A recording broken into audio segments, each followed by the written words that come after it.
Hello, hello, hello mga kasperkasari! Welcome back again sa ating channel, Roseham 11. Kumusta kayo?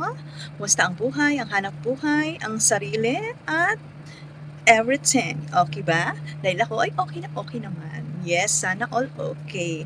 Well, meron lang i-share sa inyo kasi yung tindahan ko, di ba alam nyo naman, nagdaan talaga sa pagsubok, no? Sa tumal, sa lakas, sa tumal, sa hina, ganun. Pero kahit papano nakapag-ipon kahit papano yung aking tindahan. Paano ko nasabi? Dahil ngayong araw na ito, ako ay sumahod sa aming paluwagan. Ito na siya, nakabundle pa ng plastiko. Sana all. Oy, magkano? Secret. Basta 20 plus. 20k plus. Oo. So, ito ay isang taon din na aking hulog. Every week. Every week.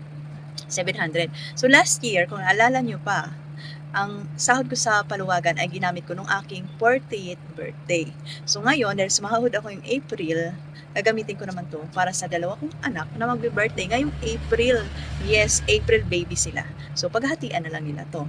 Yung bunso ko, gusto mag-cellphone kasi sira na yung cellphone niya, basta hati sila. Tsaka regalo, kung anong gusto nilang bilhin, basta sa kanila to.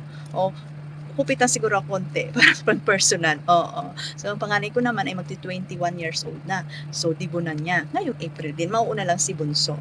Si panganay, sa 26, si Bunso ay 11. Di ba? Mga April babies sila. Kaya paghatian nila to. So, kaya tayo ay fresh ngayon dahil hindi tayo mag-iisip kung saan tayo kukuha ng kanilang pang-birthday. Di ba? So, ang gusto ko lang naman i-share sa inyo to, no? Kasi, ito din yung kagandahan. Kung may tindahan tayo, so dapat talaga nag-iipon, nagtatabi-tabi. So kahit kayo mismo pwede kayo magtabi. Pero ang kagandahan kasi dito sa paluwagan, hindi mo pwedeng kunin ang hindi mo pa due. Hindi mo pa araw ng iyong sahod, no? So ipon ng ipon ka lang doon, hanggang di mo mamamalayan, sa sahod ka na pala.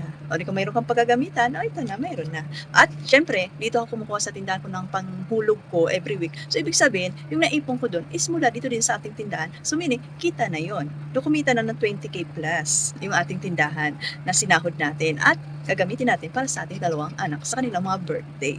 Diba? Ang saya-saya. Kaya kayo, pwede kayo magpaluwagan-paluwagan, sali-sali kayo sa paluwagan. So, magtatapos na kami na ngayong May Nagbayad muna ako bago ako sumahod, diba?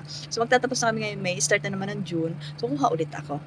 Para naman, kahit paano, meron tayong ini-expect na sahod mula dito sa ating tindahan. So, iniisip ko na nga lang to, sa isang taon kung sa isang taon to, ito na lang ay yung sahod ko para sa sarili ko na pinanghulog ko sa aking paluwagan.